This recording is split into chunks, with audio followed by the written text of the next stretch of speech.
What's up, guys? Welcome to another episode of Dream Machine Academy podcast. This week is going to be very exciting. We got Croosh over here, who is our guest on the show. We're going to be talking about artist networking, and he's somewhat of an artist networking king. So we're going to cover a lot of topics in this episode. It might be our longest episode yet. Who knows? And then for all of you that were watching us, there's a beat playing in here that nobody could hear, and that's why we were dancing. So It was dreamy. It was dreamy. It was good. So, Croosh, tell us a little bit about yourself, and then that'll give everybody the description of why you're on the show. My name is Croosh. I'm an independent artist based out of West Palm Beach, Florida, born in Boston. And today we're just basically going to be speaking upon the physical versus digital world, the benefits or the cons, pros and cons basically between the two. Yeah. And I like to perform. I do a heavy amount of shows, and I definitely network with quite a few people. So it seemed only right to bring me on the show, I guess. Yeah, man. I got to tell you, every time we run into you, downtown, it's always like, first of all, we always run into you downtown. Always doing something. And then, yeah, man. And then every time I see you within I gotta say, 1 minute, there's always somebody else like, Croosh, what's up, man? I'm a networker for networkers. Yeah, man. So, like you said, it's only right that we bring you on the show. Thank you for being here, man. It's my pleasure. Yeah, we're excited. I think you're going to have a lot to, offer up for all the other independent artists out there. So definitely. Hopefully, they take something from this. You know what I mean? That'd be the end-all goal. Yeah. Anything. Okay, so what we're going to start off the show is an intro to artist networking. So a lot of artists out there know what this is. I mean, this is basic to your career. This is getting to know other artists, letting other artists know you, even just talking to new fans. It's not just about artists, but it also gives you leads into being able to do shows, leads into getting promotion for you. So artist networking has two realms, and so what we wanted to do is divide this into physical and digital, like we said. So tonight we're going to talk about physical, which is something you're very heavy in. And so we'll start off with why do you guys think physical is going to aim up towards digital? Yeah, I think with how heavy digital is nowadays, a lot of people kind of forget about physical marketing, and a lot of people are just kind of behind their computers, doing social media and reaching out to people that way, which is good and it works. But physical marketing, I feel like it's kind of been forgotten about, and it's kind of like a lost art. A lot of people don't know how powerful it is, or don't really know how to use it. There's a lot of people that are kind of nervous to actually hand out their CDs or actually go up and talk to people and find out, what it is that they do before, which I think is important to find out. It's not just all about you. When you build a relationship with somebody, you're building a relationship with them. It's not just take. You want to give to people too. So I think that's an important, aspect of physical marketing is, actually, caring. Like, don't just do it for you. Don't suck people dry, You want to be able to offer. Yeah, definitely. You want to have character. And I think the one of the hardest things about, I guess, networking and being more in the physical is not to come across corny or not to come across as damn, I'm leaving a bad impression, right? And I think in order to get to that level or to that point, you need to find yourself first. You have to build the confidence. You have to be confident and say, this is me, this is my art. I'm this artist, this is my brand. This is, you have to full on take character of who you are so that you're confident enough where you're not shy or bashful and you're not I don't know if he's going to like it. I don't know if he's going to listen to my CD. No, he is going to listen to your CD, and here's why. Right. So building that confidence. And I think it's a lot of trial and error. You know what I mean? Not every CD you give out to someone they're going to listen to. Right. Not every person that you're going to network with is going to be like, yo, you're dope. You have to be ready for negative feedback. It's part of the process. Right. So, finding yourself as an artist, building that confidence first, and then being like, hey, this is why you're going to like my music. Right, okay. Right. Perfect. The belief in it. Right. Yeah. Okay. I love that. And so that touched on the benefits of physical marketing. So a little bit more, I think when you do physical marketing, you're going to get that face-to-face contact. You're going to be looking people in the eyes, and you're going to be giving them who you really are, and they're going to actually see you, instead of digital marketing where you're disconnected basically. I mean, you're just talking through words, and then they're not even spoken words. You're messaging each other back and forth, which you can still get your message across. But when you go to a show or a venue or even a coffee shop, like we catch you at the coffee shop, you have the opportunity to sit there, look at somebody in the eyes, and actually put into them what you're really trying to express. And then you develop a real relationship with them, and that's a really big benefit of physical marketing. Yeah, and to touch on that, like, you know, me being at the coffee shop, word to Young Dro, at the coffee shop. The thing about that is that's a place, right? Like, for social interaction. Yeah. You know, and that's more or less also, besides you having the confidence, is the right time and place. So, like, for instance, say I'm not performing at a show, right? But my friends are. Maybe it's not time for me to go up to their fans and be like, oh, you should check me out too. Right. You know, it's really being in the right situation or setting, you know, saying like, oh, well, we're at a coffee shop. He saw me at this show, or she saw me at this show. Now let me tell them, you know, hey, a little bit more about me, because they might be a little more interested or intrigued because they've seen me before. Yeah. So, like, waiting for that too sometimes is a good thing. Mm-hmm. That's a good point, man. I love that, because you don't want to be the guy that's just always like, check me out, yo, check me out, yo, Right. Have you heard this yet? Like, that's what I'm doing. And that's a great piece of information. Yeah, absolutely. You know, putting yourself in those situations, like, why not also put yourself out there in the right places where you can actually talk to people, and because it's just another added benefit. So yeah, man, I love those points that you made. So the power of relationships. Let's touch on that. So in relationships, you've developed many. How are those relationships beneficial to you, and how, because you started those relationships, how do they benefit you in your career? Right. I mean, you never know who you might run into, right? Mhm. Like, and that I feel like also just it kind of touches back on that last part. Mm-hmm. You know, say I didn't come up to that person at another show, and then I don't see them at the coffee shop or whatever, and that may have been the key, right? Yeah. Yeah. You don't want to miss out on that opportunity, and that's kind of the struggle of being an artist, because as much hard work as you put in, there's definitely a little luck to it. But at the same time, the benefits of, you know, when you do make that interaction and there is that connection, who they know, because that's what it is. It's a giant web, Yeah. you know, and this person knows this person who knows this person, and You want to tie more strings. right. And in order to tie those strings, so then this person does check you out, and then you see them in the same setting as, like, you see the same person in the setting, but they have a friend with them. Mm-hmm. And they already told their friend, but you don't know that. Right. Right? And then the friend comes up to you and is like, oh, hey, so-and-so told me this about you. Yeah. Then that goes on, you know, and on and on.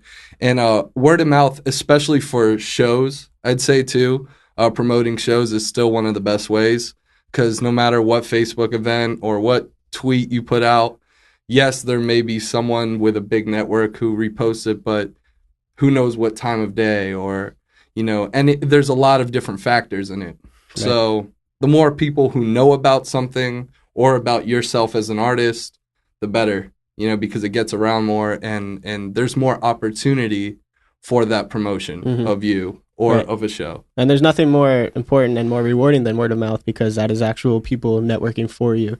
And they're networking for you because they have a passion behind you and they care about you. That's because of the relationship that you built. So they're not handing out flyers for you. You're not handing out flyers to them. They're actually using themselves as a marketing tool and a networking tool for you and your brand. And they're passionately saying, like, I like this guy. I feel like you might like this guy, or this show's going to be dope, so I'm going to go to this show because right. It's a genuine belief. Right. There's definitely a sense of being genuine behind that.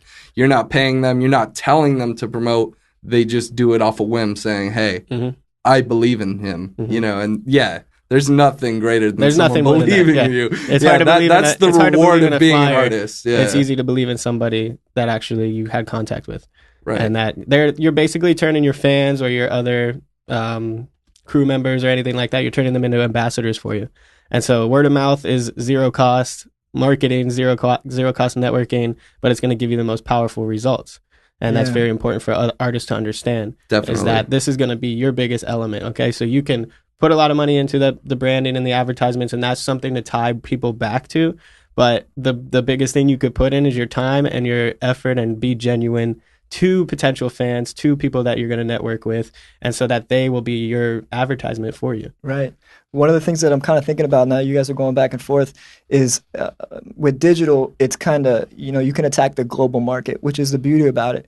But I think you have to start local. And you have to be big local first. You have to get your local community involved. And I think that's something that you've done super well. And I know in talking with you in the past, one of the things that I think that you did that was really cool, that really kind of got the community involved, was starting, the hip hop events that you started out at Propaganda, which is a local venue down here in West Palm, because, you needed a place to perform.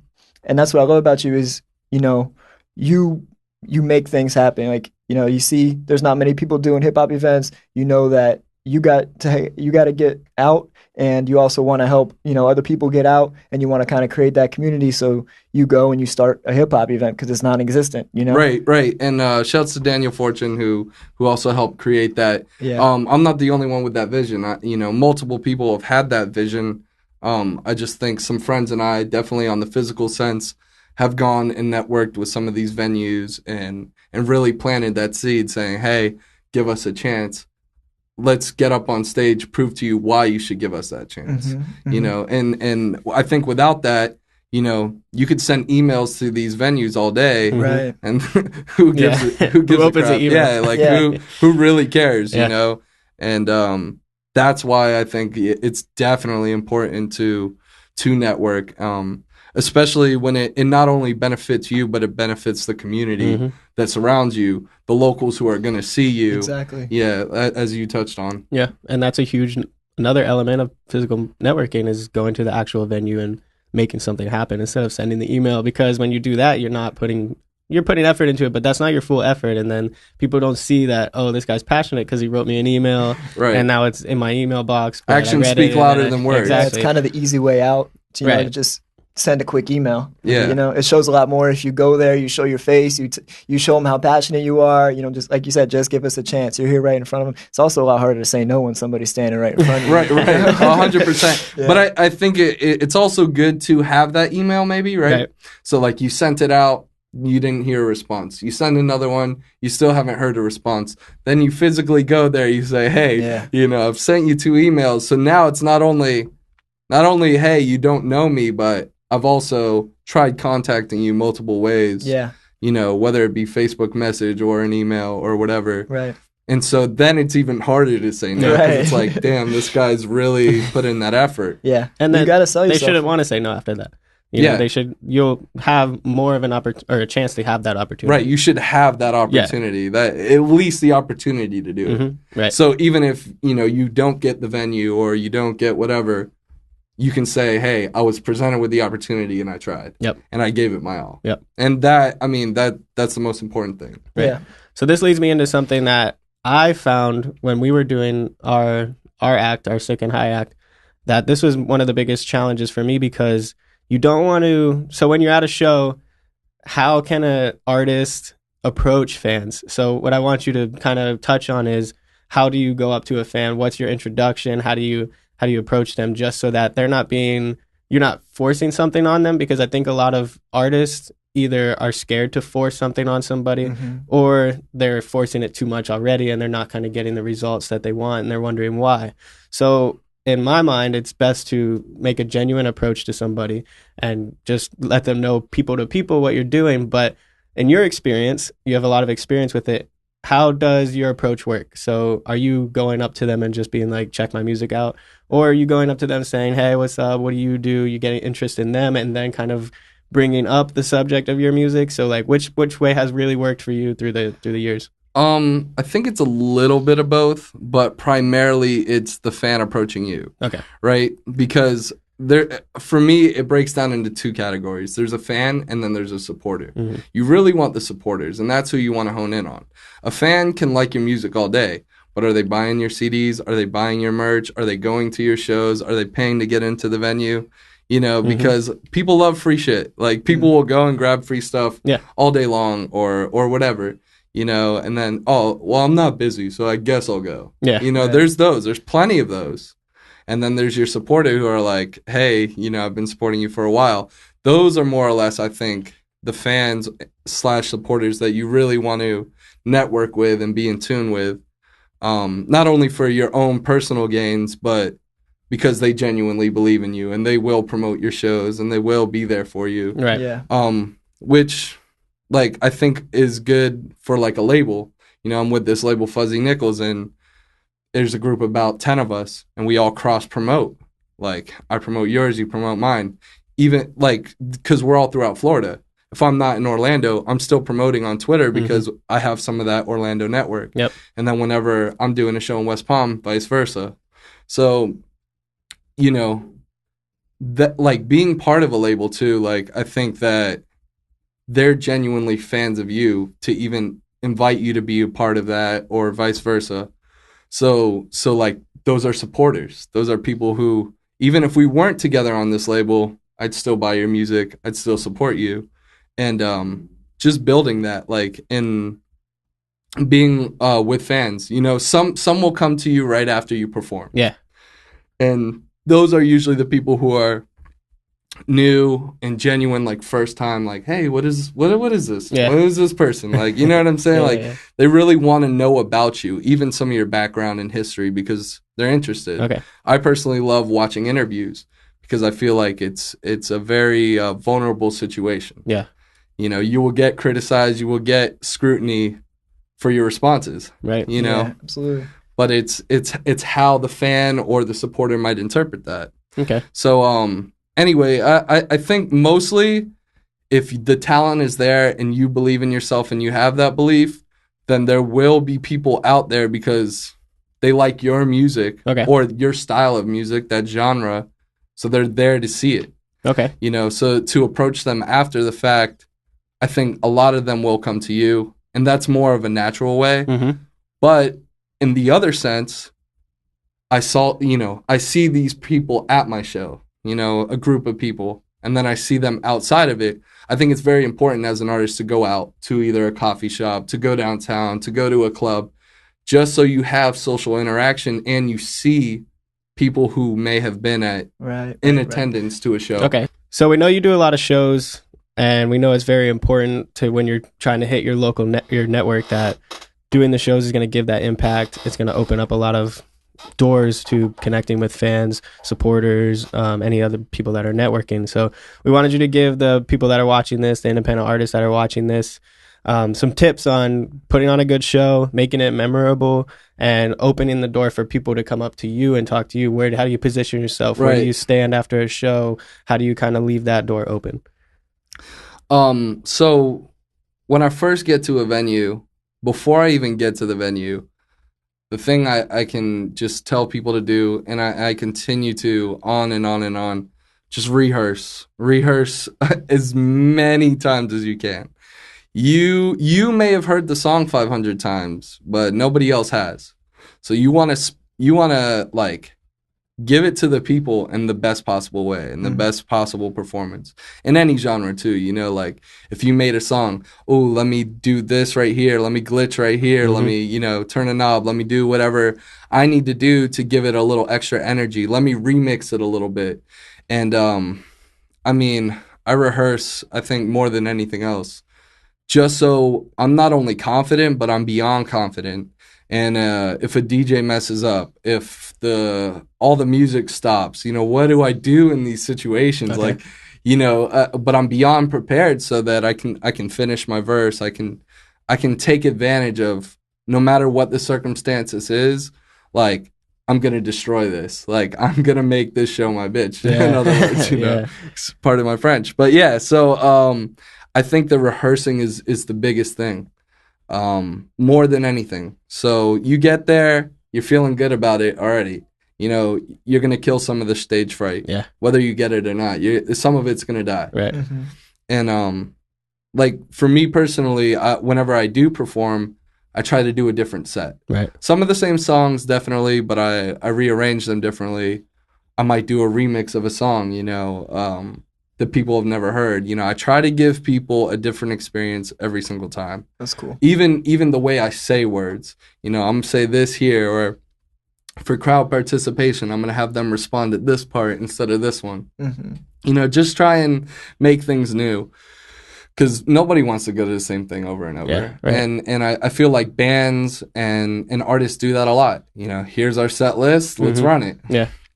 And again, it's cool because it's usually at a different venue, but it's the same thing, you know? Right. So rehearse. Then when you're on stage, besides giving them your music, what else are you giving them? Who are you giving them? You know, what is your personified person? Like, who are you as, like, for instance, me, Croosh? Who am I as Croosh, the artist? Yeah. I'm not Christian anymore. I'm Croosh. I'm on stage. I have a mic in front of me. And so in order to reach that level of confidence, you know, you rehearse, but then what are you giving the people? For instance, people love when I take my shirt off because they're like, wow, he's confident enough. Yeah. This is a big guy and he doesn't care. You know, maybe subconsciously I do, but I don't know. When I'm on stage, I'm Croosh. You know? I'm no longer that person I was before I walked in the door. Right. And so I think people see that and they recognize that and they're just like, holy crap, like, who is this guy? You know, because he's not the same person I just met outside or that I've been talking to. He's someone else. And I don't know, a certain level of energy. I think that when people go to a show, for the most part, depends on what show it is. You know, there are a few people who want to chill, but for the most part, people want to be entertained. They want the entertainment aspect. You can make chill music all your life, and people love to listen to it when they're driving, when, you know, certain situations. When they come to that show, you got to give them more energy. You got to give them something else because they've played your CD a billion times. Don't make it the CD. Right. You know, and I think that that's so important. And if there's anything I'm good at, I think it's performing. You know, it's something that just doing it as much as possible, but rehearsing. I can't stress that enough. Just I've done it so much that it's second nature. Okay. You know, and especially for people who like to get a little like wasted before a show or something. Yeah. If they've rehearsed a billion times, then they still should be okay. They should still be able to manage it. Yeah. Right. You know, but you know, I've had a couple shows where I've not been so good on stage, but you learn from it. Okay. You know, and you can say, "Dang, you know, that was poor showmanship. I could have done better." Right. And taking that also into consideration every show you do. What could have I done to make this better, or could have I made it better? Yeah. You know, like, and if you can't, you can't, but you can. Yeah. There's always room for look for improvement. improvement. Yeah. And I think once you do that, the fans, they come. Okay, and just touch a little bit on positioning yourself after your performance. Like what? So like, where are you in the venue usually? Okay, so after Straight to the bar. No, not me. Sometimes, but no, not really.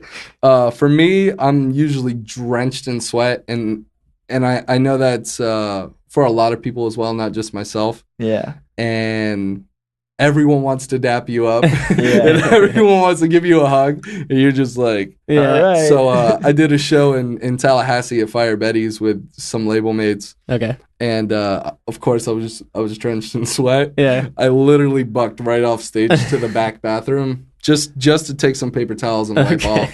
That's a good tip, man. So sometimes I'll try and do that.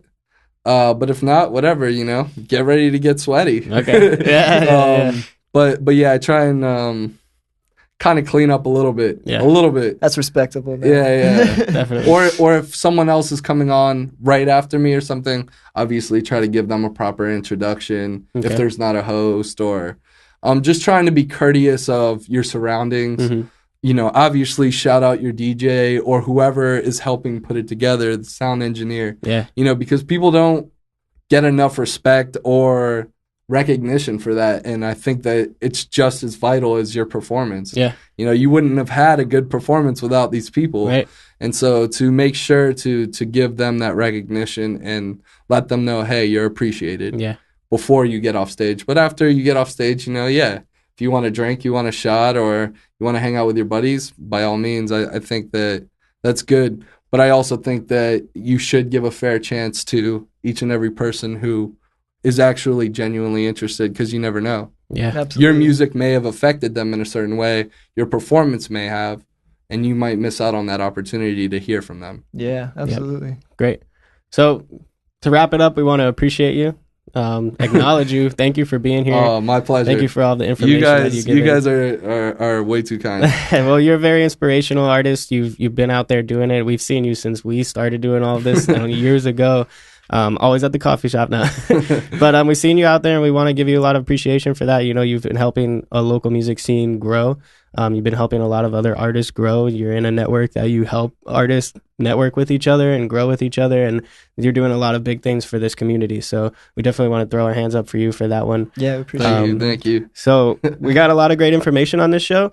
I hope you guys liked it. For more information and to see where this is going to be posted, go to facebook.com/Dream Machine Academy and sign up for that. You're going to find a lot more stuff from Croosh coming forward in the future. We've got a few things planned already.